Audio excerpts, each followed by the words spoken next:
हरे कृष्णा हरे कृष्णा कृष्णा कृष्णा हरे हरे, हरे राम राम राम हरे हरे। जगत गुरु श्रील प्रभुपाद की जय। गुरु महाराज गुरु परंपरा की जय।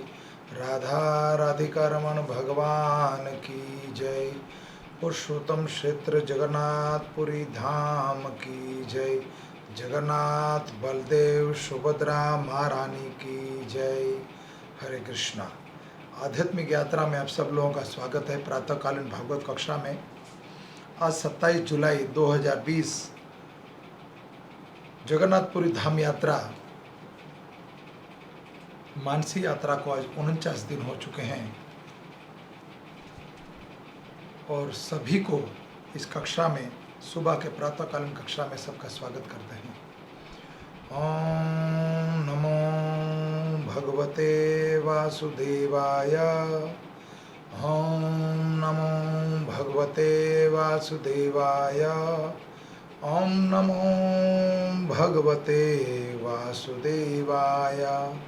नारायणं नमस्कृत्यं नरं चैव नरोत्तमं देवीं सरस्वती व्यासं ततो जयमुदीरयं नष्टप्रायं सुभद्रेषु नित्यं भागवतं सेवया भगवते उत्तम श्लोके भक्तिर्भवति नैष्ठिकी कृष्णाय वासुदेवाय देवकी नंदनंदनाय च नंदगोपकुमाराय गोविंदाय नमो नमो। ओम अज्ञानं तिमिरं ध्यानस्य ज्ञानजनशलाकया चक्षुरूपं येन तस्मै श्रीगुरुवे नमः। वाञ्छाकल्पतरुभक्षा कृपासिन्धु एव च पतितानां पावनेभ्यो वैष्णवेभ्यो नमो नमो। हरे कृष्णा। भगवान श्री कृष्ण का ध्यान धरने से और भगवान की भक्ति करने से जीव का कल्याण होता है और जीव पर भगवान हमेशा कृपा ही करते हैं और कृपा का ही श्री विग्रह है। भगवान श्री कृष्ण का विग्रह कृपा से बना हुआ कृपा का विग्रह है, लेकिन जीवात्मा और परमात्मा के साथ एक ही मतभेद हमेशा से बना हुआ है, जो बना रहता है। संसार में हम प्रत्येक व्यक्ति के साथ प्रत्येक व्यापार में विश्वास करते हैं, लेकिन भगवान पे हम भरोसा नहीं करते। हम उल्टा करते हैं, भगवान को कहते हैं पहले आप कृपा करो, फिर हम आपके ऊपर फिर भजन करेंगे आपका। वास्तव में हम संसार में जो व्यवहार करते हैं उसमें पहले किसी पर पुरुष पर व्यक्ति पर विश्वास करते हैं। बिना विश्वास संसार में कोई कार्य नहीं चलता। अरबों खरबों रुपए के बिजनेस जो चलते हैं, व्यापार चलते हैं, वो विश्वास पर चलते हैं। विश्वास पर ही सबको दुनिया टिकी हुई है। लेकिन जब भगवान के साथ जीवात्मा की बात, परमात्मा के साथ संबंध की बात आती है, उस समय जीव चाहता है कि भगवान मुझ पर कृपा करे। मन्नतें मांगते हैं, मन्नत मानते हैं, छोटी सी भेंट देकर करोड़ों रुपए का सामान मांग लेते हैं और भगवान से ये कहते हैं छोटी सी भेंट देने के बाद अगर ये मेरा काम बन जाएगा तो मैं ये कार्य कर दूंगा। तो जीव मिथ्या परमात्मा को भ्रमित करता है। खुद तो भ्रमित है, लेकिन परमात्मा भ्रमित होने वाले नहीं है। जैसे संसार में हम अपना धन, मेहनत से कमाया हुआ धन बैंक में जमा करने जाते हैं, तो चाहे आपके पास 1 रुपया हो चाहे करोड़ों रुपए हो, और बैंक में जब जमा करने जाते हो तो सबके लिए एक ही स्थान बना होता है, एक ही काउंटर बना होता है और छोटा सा एक मुंह बना हुआ है। उसमें से अपने हाथ में पैसे लेकर कैशियर को, अकाउंटेंट को देते हैं कि पैसा हमारा जमा करो। तो पहले कुछ देते हैं, जब अपनी तरफ से हम पहल करते हैं, कुछ देंगे उनको, तो फिर हमें वो रसीद देगा, वाउचर देगा।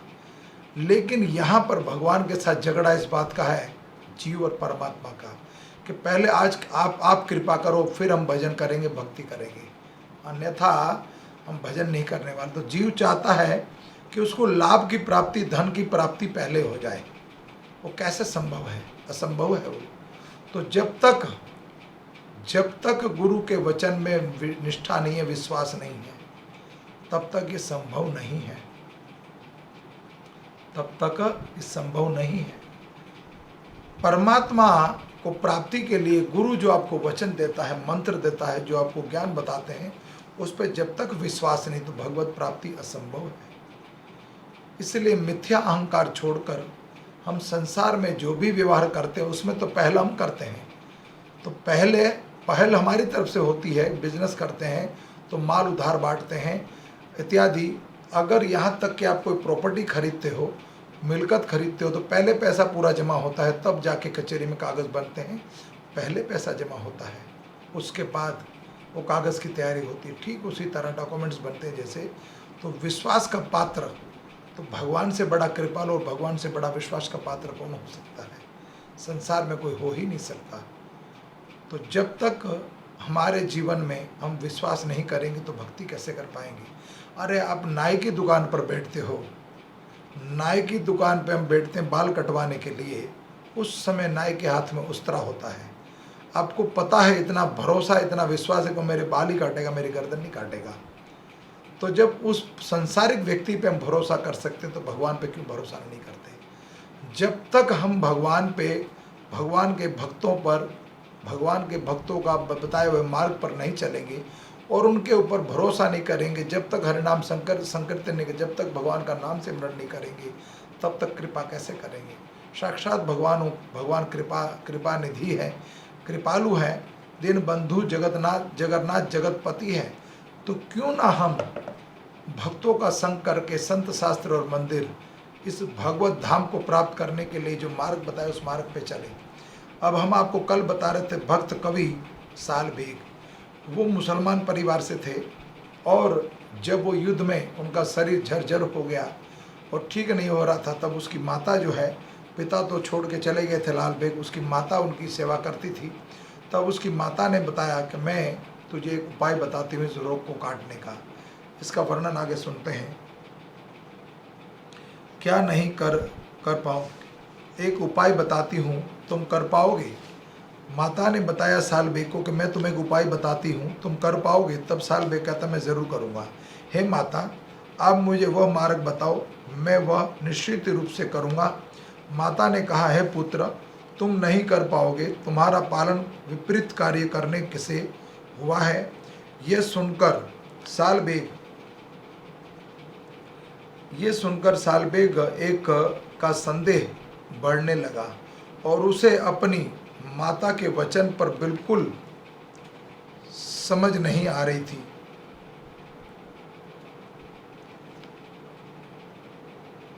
तब ललिता ने, जो साल बेग की माता है, उसका नाम पहले ही बताया चुका हूँ मैं कि लाल बेग ने उसका नाम फातिमा ज़रूर रख दिया था, लेकिन असल में जो नाम था, ब्राह्मण पुत्री थी वो, तो उसका नाम था ललिता। ललिता ने अपने पुत्र को अपने हिंदू होने पर और पूर्व जीवन के बारे में पूरी लज्जा रहित होकर बोल दिया। माता क्रदन कर रही थी। तब सालबेग ने कहा, है माता, मुझे अपने गर्भ में धारण करके जन्म दिया है, मेरी रक्षा करी है, रक्षा के लिए आप जो भी कुछ कहोगी मैं ज़रूर पालन करूँगा। हे माँ, बोलो। तब सालबेग की माता बोलने लगी। उन्होंने कहा, हे पुत्र, हम दोनों अब तुम्हारे पिता के किसी काम के नहीं रहे। मेरा यौवन अब क्षीण हो चुका है और तुम्हारी देह भी नष्ट होने जा रही है। तुम्हारे पिता के स्वार्थ पूर्ति में हम दोनों ही सहायक नहीं, इसीलिए वे अब हमारा अनादर कर रहे हैं। वे वर्तमान समय में भगवान यदि तुम्हारी रक्षा करेंगे तभी मेरे प्राण धारण करने में मैं सुख है। हे पुत्र, दासी पुत्र होने के कारण तुम्हारे पिता तुम्हारा स्मरण नहीं करेंगे, परंतु मुझे एक क्षण न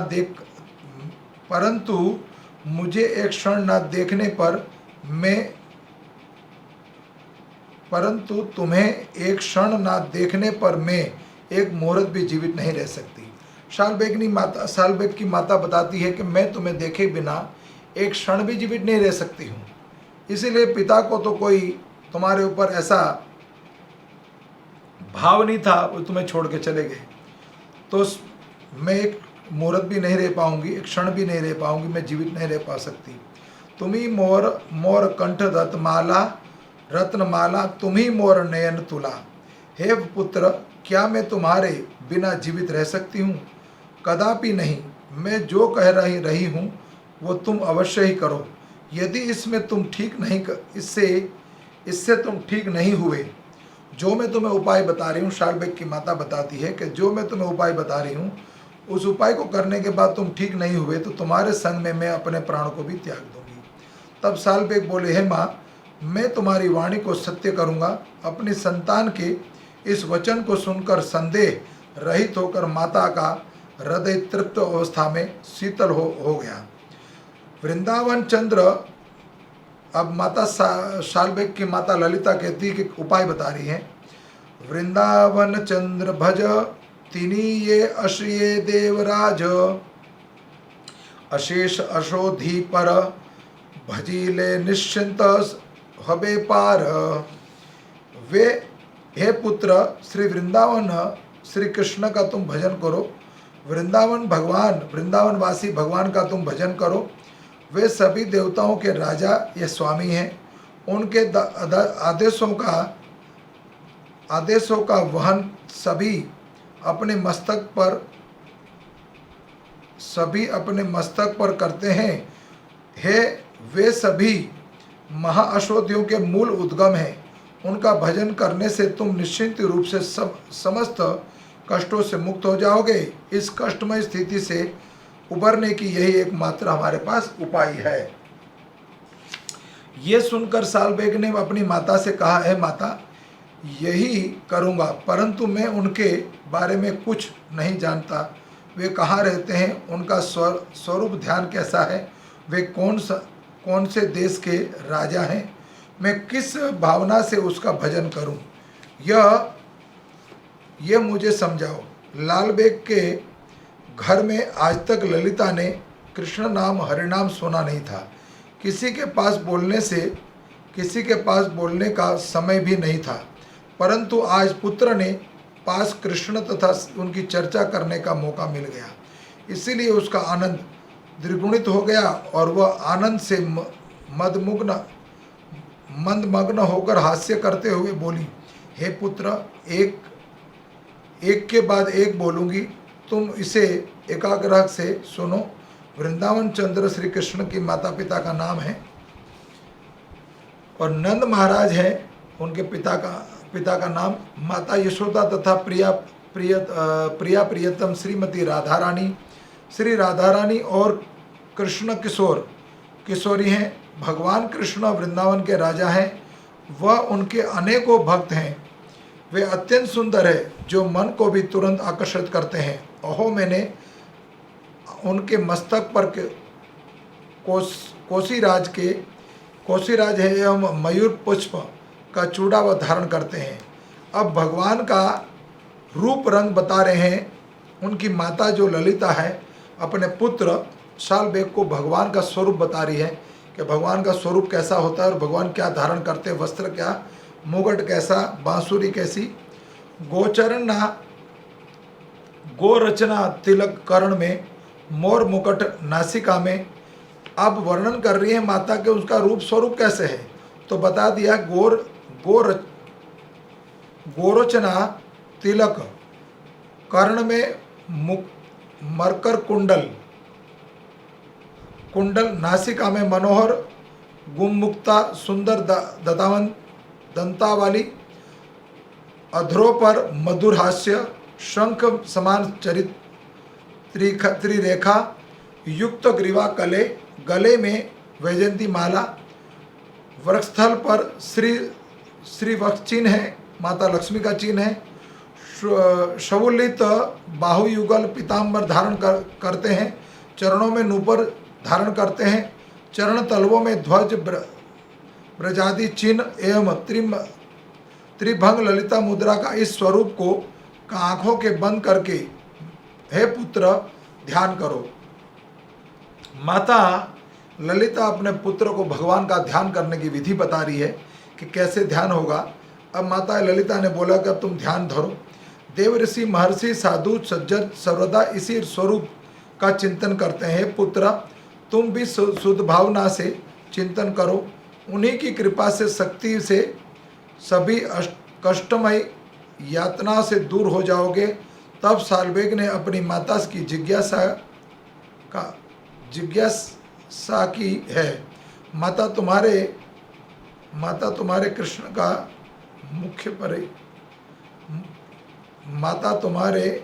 कृष्ण का मुझसे परिचय प्राप्त हो गया है, परंतु उन्हें कहाँ प्राप्त कर पाऊंगा। तब माता ने कहा, तुम जहाँ उनका चिंतन करोगे वहीं ही तुम उन्हें प्राप्त करोगे। तुम अपना भय चिंतन छोड़कर उनका सिमरन करो, चिंतन करो।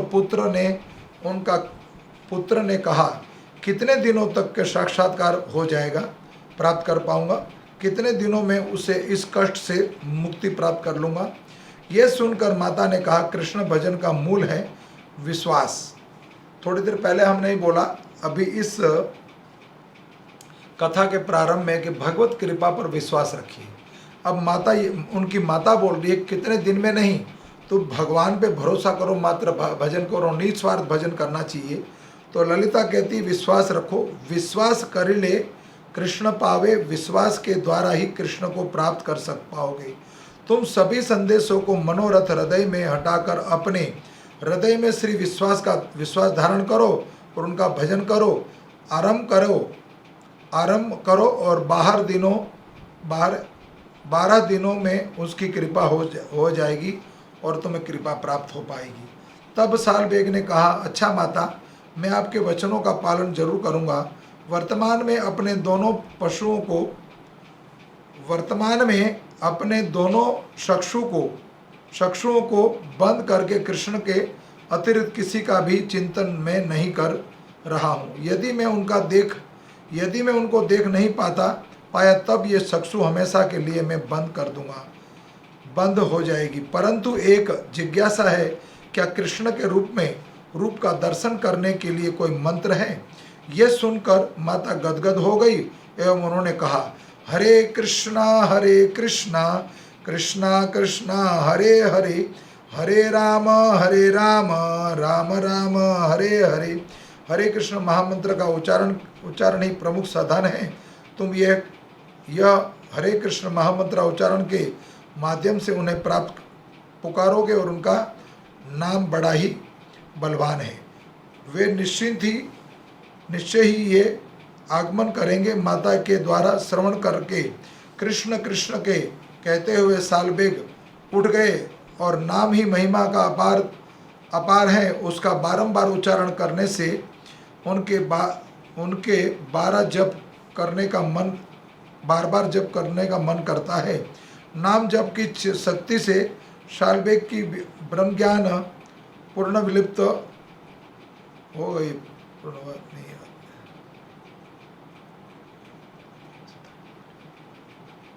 इसका एक बार उच्चारण करने से उनके बार बार जप करने का मन करता है। नाम जप की शक्ति से साल्वेग का ब्राह्मण ज्ञान पूर्णतः विलुप्त हो गया और हृदय में बंसी धारण किए हुए स्वरूप की संपृक्ति जागृत हो उठी, सुकृति जागृत हो उठी और धीरे धीरे जड़ जगत की चिंता पूर्ण दूर हो गई। और तब मन में कृष्ण अप्रतिहता के सेवा का भाव जागृत हो गया और उसके हृदय में कृष्ण के परिजनों समेत लीला संस्कृति जागृत हो गई और वह मन ही मन में भगवान श्री कृष्ण को अप्रतित लीलाओं का स्मरण करने लगे और अपने आप को भगवान दास्तव में उन्होंने स्थिर कर दिया और भगवान कृष्ण की एकमात्र विश्वास बंधु उनको मन में स्थिर करके उनके श्री चरणों का आत्मसिमरण कर दिया। परंतु क्या हुआ, वे देह की कष्टमय वेदना ठीक नहीं हुई, तब माँ से कहा, तुम्हारे कृष्ण की उपासना आराधना की, परंतु मेरा कष्ट कम नहीं हुआ, बल्कि वेदना का प्रभाव अधिक बढ़ गया। अनेक कष्ट तुल करी, दया दया करंती नरहरि, तो मन संशय न कर, विश्वास भजवंशी धर। देखिए, विश्वास बहुत बड़ी बात है। जब तक विश्वास नहीं होगा तब तक भगवत प्राप्त करना और भगवत प्राप्ति असंभव है। इसीलिए हम सांसारिक वस्तुओं पर, सांसारिक व्यवहार में विश्वास करते हैं, तो भगवान के भजन में भी अपनी मति को लगाने के लिए जब तक हमें किसी पदार्थ की भूख नहीं है तब तक उस भूख का स्वाद नहीं आएगा, तब तक उस भूख का स्वाद नहीं आएगा। जब तक वो स्वादिष्ट नहीं है, प्रसाद जो आपके सामने रखा हुआ है वो प्रसाद में स्वाद नहीं है, स्वाद आपकी भूख में है। ठीक उसी तरह भगवत प्राप्ति करने की भूख जब तक नहीं आएगी आपके अंदर, तब तक भगवत प्राप्ति होना असंभव है। और भक्ति करना एक बहुत बड़ी बात है, लेकिन भक्ति जब तक गुरु की कृपा नहीं होगी तब तक गुरु गोविंद दोनों द्वार खरूं पाए, दोनों द्वार खड़े पाए लागूं बलिहारी। गुरु भगवान आपने दिला दिया, हरि को आपने दिला दिया, तो गुरु की कृपा से ही भगवत प्राप्ति होना संभव है। इसीलिए जब तक हमें परमात्मा को पाने की भूख नहीं है तब तक कृष्ण प्राप्त होना असंभव है। धन्यवाद। पुनः आपसे फिर कल मिलेंगे। हरे कृष्णा। कोई त्रुटि रह गई हो तो क्षमा चाहता हूँ। नीलांचल निवासाय नित्याय परमात्मना भद्र सुभद्राय जगन्नाथाय ते नमो नमो। वांछाकल्पतरुभक्षा कृपा सिंधु एव च पतितानां पावनेभ्यो वैष्णवेभ्यो नमो नमो। हरे कृष्णा।